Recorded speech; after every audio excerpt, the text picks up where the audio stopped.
Hello everybody, it's me again, Teacher Susie. I know it's been a super long time and I would say I would catch everybody up, but as we know, online teaching has definitely changed.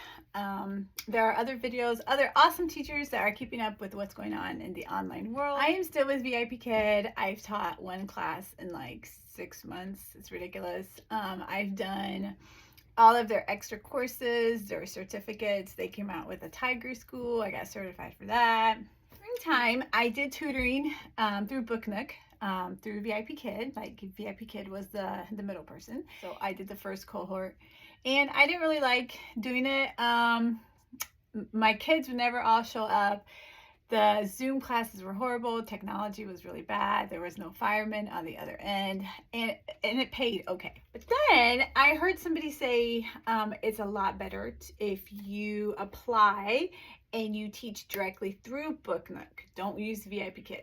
Just go through BookNook yourself. So that is what I'm doing. So I have an interview today. So far, it's been super easy. I went to booknook.com, applied through them. I connected my LinkedIn account, but if you don't have a LinkedIn account, that's fine. I uploaded my resume, gave my experience, and I heard back the next day. And it's a one-way interview, so I'm going to record an interview. They sent me an email with all of the instructions. We're doing it through sparkhire.com, and I'm getting set up right now, and I thought I would bring you along. So if you're interested in BookNook, this is my interview process. I'm on the second step.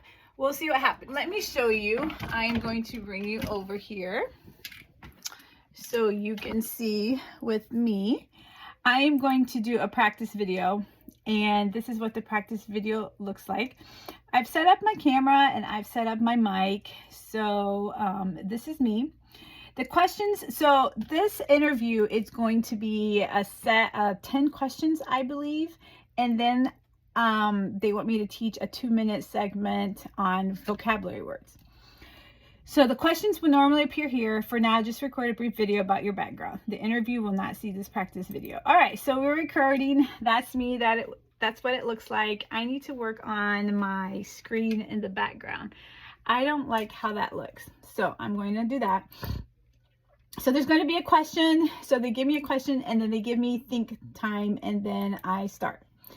So, and then they give me a time limit up here. You see the time limit where it says 1 minute and it doesn't. So I'm recording. I'm going to fix my video.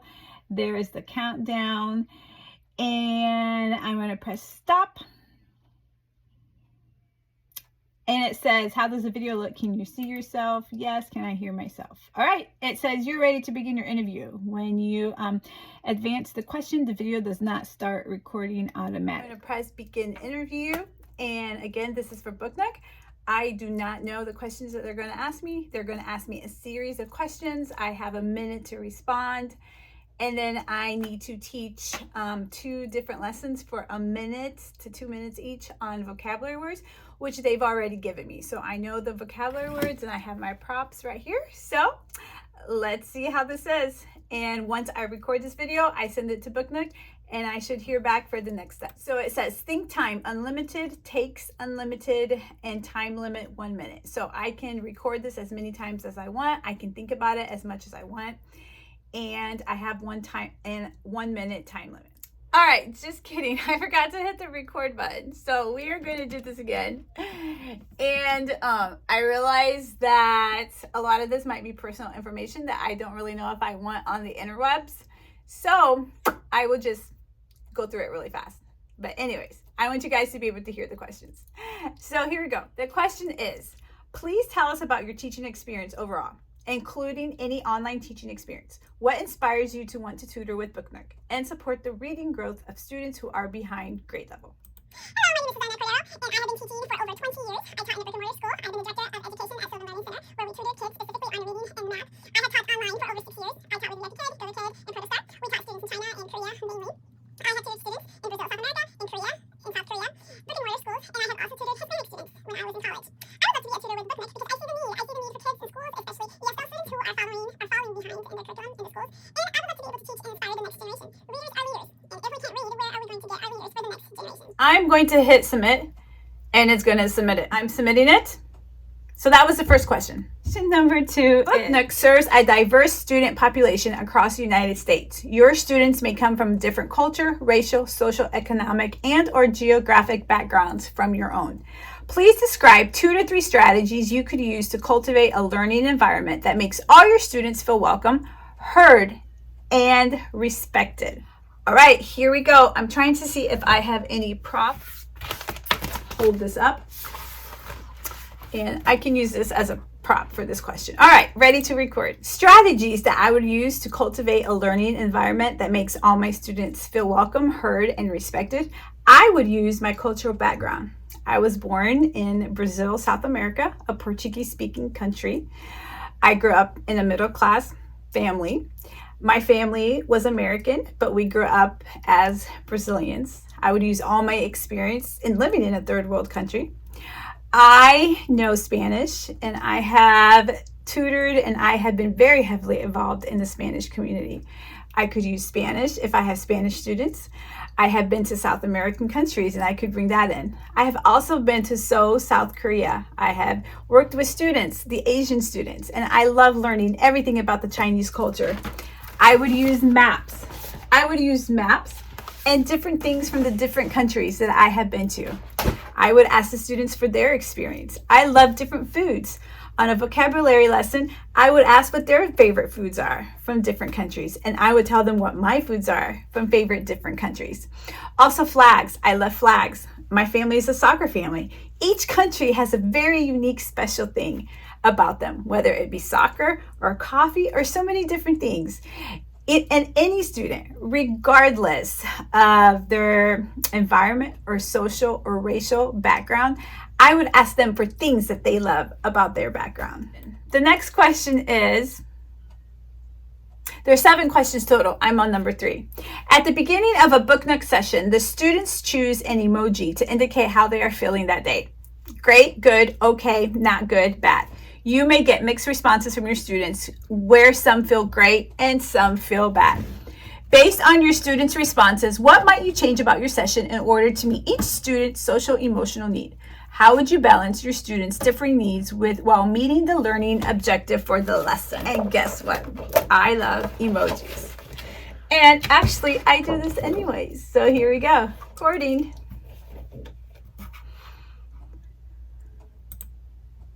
I actually have something printed up where at the beginning of every lesson, I say, how are you today?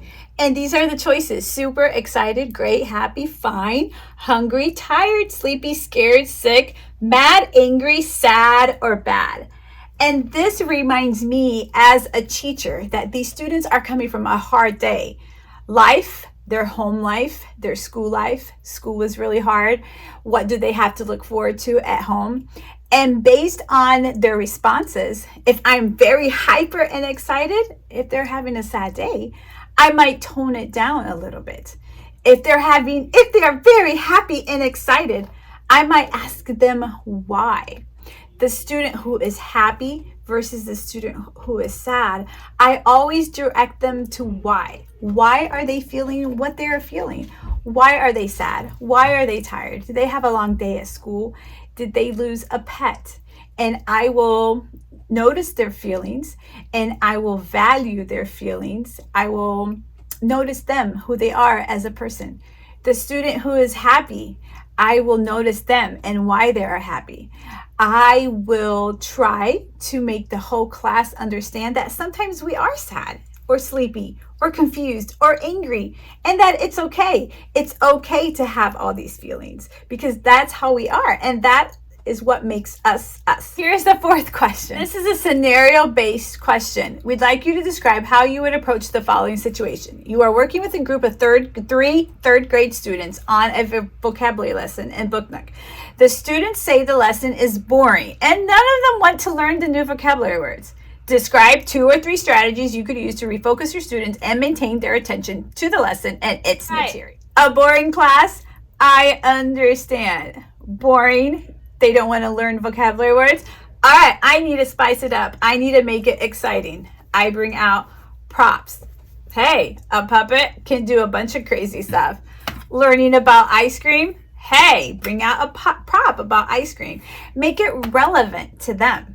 The vocabulary words. What do they have in their house that is to do with that vocabulary word? I can give them 10 seconds where they have to jump up from their iPad or their computer, and they have to go get that object for me. Working on colors, bring me something that is that color. Look for an object in their house. I can show them my house. How great would it be if I'm in my kitchen or if I'm in my bedroom? I can swivel the camera around and show them something on my side that might pique their interest. Make it relevant to them wherever they are in their grade. If we're learning about dogs, hey, bring my dog to class. Have them swivel the camera to their dog. I believe in learning with real life experience. If it's boring, they're not going to learn. It's up to me to make it fun. My voice, my face, my inflection shows me that I'm interested in them and that I am here for them. And that'll make them happy. Number 5 this is a scenario-based question. We'd like you to describe how you would approach the following situation. You are working with a group of 3 5th grade students on a reading comprehension lesson in BookNook. You can see from their response that 2 of the students understand the material well, but 1 of them does not. The student who is having difficulty has become more and more quiet. Describe how you would continue this tutoring session without using breakout rooms to separate your students. How would you address the struggling student's specific difficulty while keeping the others engaged? All right, scaffolding. Some need scaffolding and some need extension. I would take maybe a minute or 2 minutes, and I would specifically focus on the student and try to get them caught up to speed. If that is still not working, I can use the other students and use their knowledge. And I can say, Tommy, what would you do? Or if you were the teacher, how would you explain this?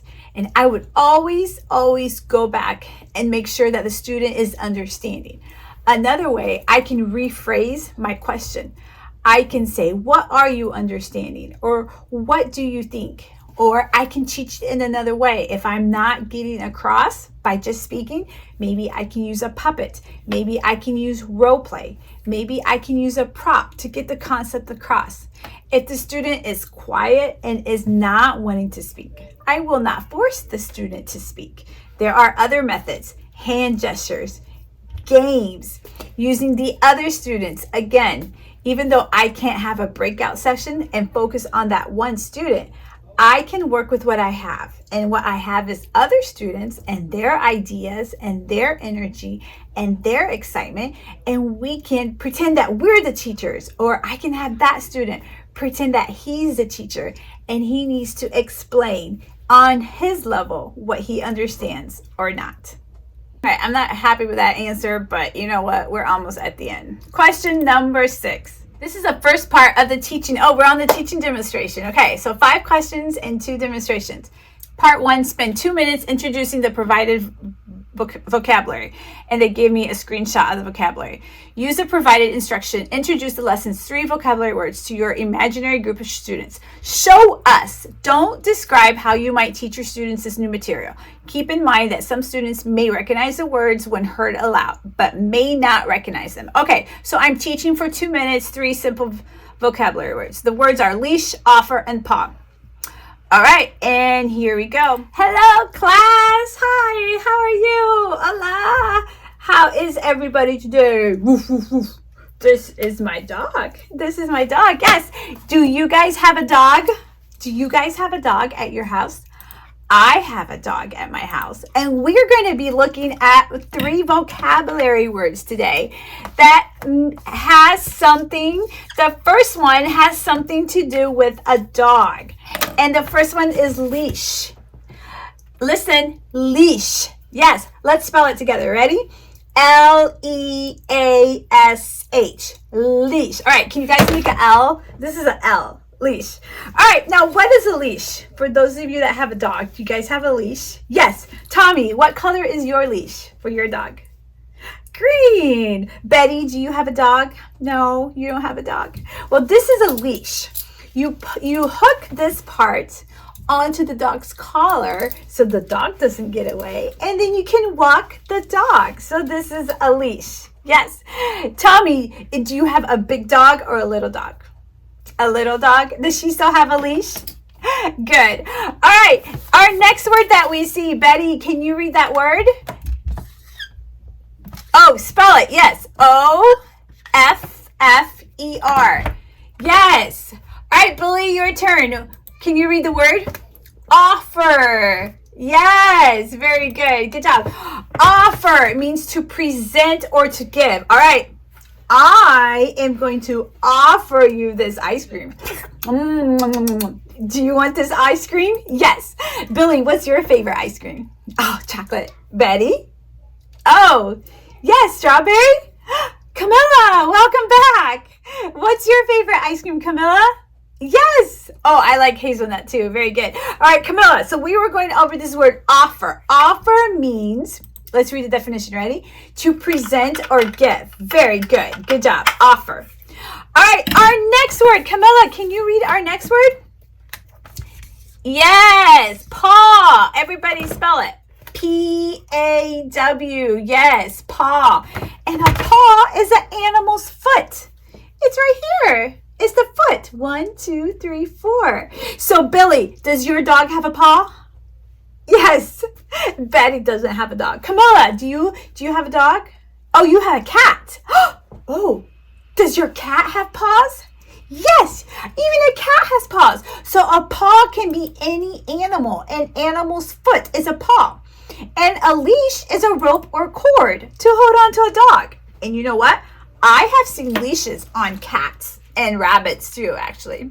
So, all right, good job with your vocabulary. Let's do it. I'm submitting that video. That was totally off the cuff.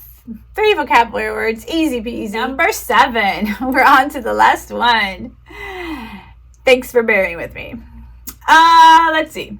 All right, so number 7 is another teaching situation, and it's a story. Lead a discussion on the following story, which incorporates the previously reviewed vocabulary. All right, show us how you would lead the discussion to confirm comprehension of the passage. In particular, we would like to see how you might supplement or expand on the text or vocabulary to ensure student understanding. So I'm not going to read the story with them. I'm just going to pretend that we all read it together because I don't want to take time from my teaching. I'm going to hit record and hello, Billy. Hello, Camilla. Hello, Betty. How are you today? Good. All right. I need somebody to read this story. Can somebody read the first paragraph? Billy, go ahead and read. Good job. Betty, second paragraph. Tried. Good job. Tricks. T-R. Tricks. Yes. Good. All right. Camilla, would you like to read? Okay. Yes. Pause. Good job. And teacher will read the last paragraph. All right. Good. Now, who can tell me our vocabulary words? Shout it out. Leash. Offered. Paw. Yes. Very good. All right. So when he picked up what would Mr. Benjamin use to walk his pup? Would he use ice cream? No. Would he use a marker? No. What would he use? Camilla? Yes, he would use a leash. Billy, can you tell me what a leash is? Yes, it's for walking the dog. Good job. He offered Shiloh her favorite treats. What did he do? What did he do with Shiloh? He offered. What does that mean? Betty? Did he push her away? No. Did he throw the treats away? Remember my ice cream? Did he throw the ice cream away? No. He gave it to her. He presented it to her. Very good. But no. What was wrong? What was wrong? Why didn't the dog want to go on a walk? What happened? Oh, was she hurt? No. Oh, she had peanut butter on her paws. Now, hey, Billy, you have a dog. Does your dog like peanut butter? Betty, Camilla, do you like peanut butter? Raise your hand. Yes. Do you like to eat peanut butter with a spoon? I do too. So this dog had peanut butter on her paws. Do you think the dog was happy or sad that she had peanut butter? Yes, happy. Dogs like peanut butter. But was she hurt? No. What was she doing? Was she sleeping on the peanut butter? No.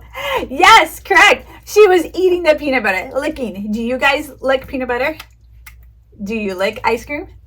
Yeah. So the dog couldn't go for a walk. The dog didn't want to go for a walk. Why? Yeah. Did the dog want to eat the peanut butter? Yes, the dog wanted to eat the peanut butter. Now, if the dog would hurt, would she want to go on a walk? No, she wouldn't want to go on a walk either. But I'm glad that she didn't want to go on a walk for a good reason. All right, I'm going to submit that.